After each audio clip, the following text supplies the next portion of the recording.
Good morning, chickadoes and chickadees. Today is Tuesday, January 12th, and this is your in case you missed it. All right, so a lot of information. Buckle up.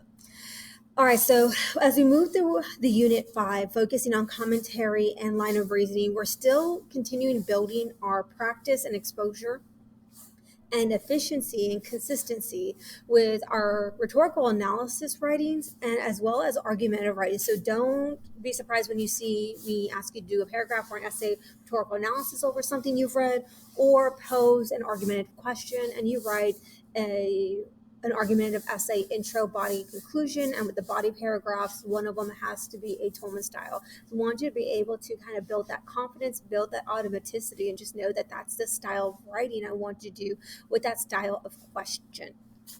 And so we've got to keep building on it. So keep giving me your full faith effort in it so I can know where you're at and what we still need to work on and tweak to make sure that the writing for rhetorical analysis is complete and the writing for an argumentation paper is complete. So that when we get to our synthesis piece, it just kind of blends together and it clicks. All right, so Albert, remember, there is no grade tied to the result of that quiz.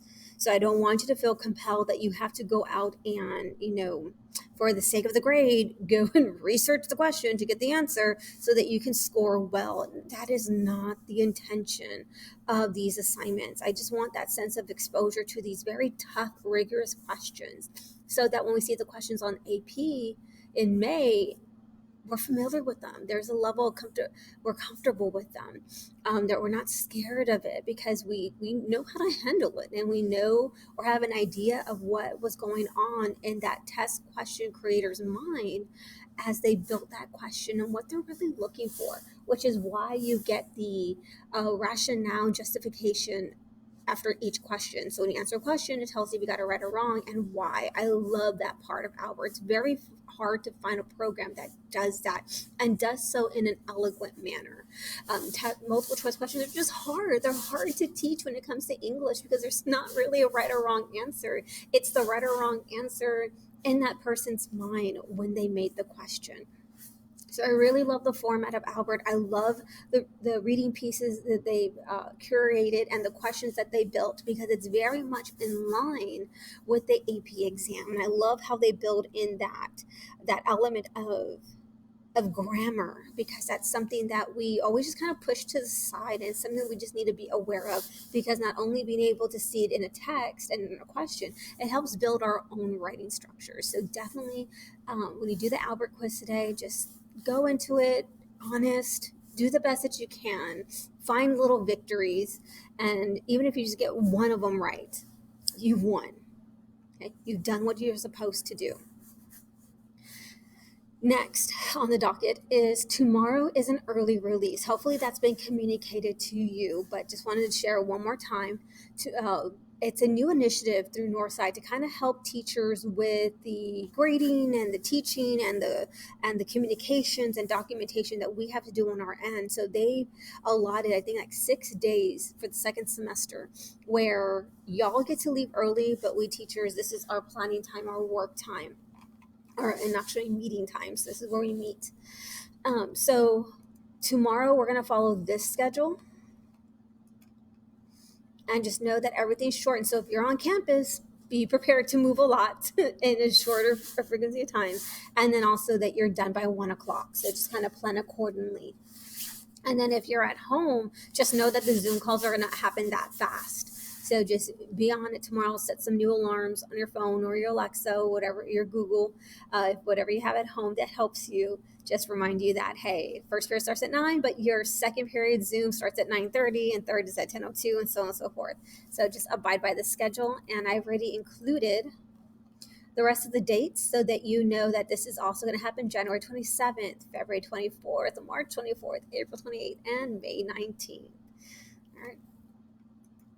And then last, I know last week I told y'all also that, let me see here. Reminding y'all, just make sure you get your textbook. Some of y'all were able to get your textbook back in first semester when we first initiated back, in September, October. Some of y'all hadn't, so I was reminding you last week to get that done. If you still have not gotten your textbook, requested. Here's the request form. You fill it out, and then they'll contact you as to when the books are ready. Ours is the English 3 AP/D, which is dual book. It's the same book. Just go ahead and get it because that's where I'm gonna start pulling the readings starting for tomorrow. So please do so. And then last but not least, as also explained last week when we came back from Christmas break, that your academic vocabulary is in process. Start looking for those words. Start looking in the TED Talks, the songs that you found, the articles that has been shared with you. Find words that are being built in to build into your repertoire of new words. I'm going to change up the format just a little bit, not much, but the structure is still there. You're still finding your 10 new words. You're still giving me the sentence, the source, the definition, along with the part of speech. You're giving me the layman translation of what is being said in your sentence, you giving it a go, and then how we can use it in our classroom. Hopefully going to give you some more guidance with that, and then also the part 2 where you're writing it, where you're using those words and using our rhetorical and argumentative writings that we're doing now, or reflections on our Albert's quizzes or anything that we have done. So just putting those words into practice. That's what I'm going to see from you. So the due date for that is Friday, January 22nd. So that is a 4-day week because Monday is a holiday. But that Friday, the portfolio is due. So I'll put that together soon. I'll have it posted this week so you can start documenting, putting in, and you're still pulling from portfolios 1, 2, possibly 3. I think there's a third one. Anyways, so make sure you have access to those prior or previous vocabulary notebooks. I believe that is it. If there's any questions that you have for me, please jump on the Zoom call with me. I'm here. We can talk about it, brainstorm, do what you need to do. I love y'all. Have a good day. Make good choices and stay healthy and stay safe. Bye, guys.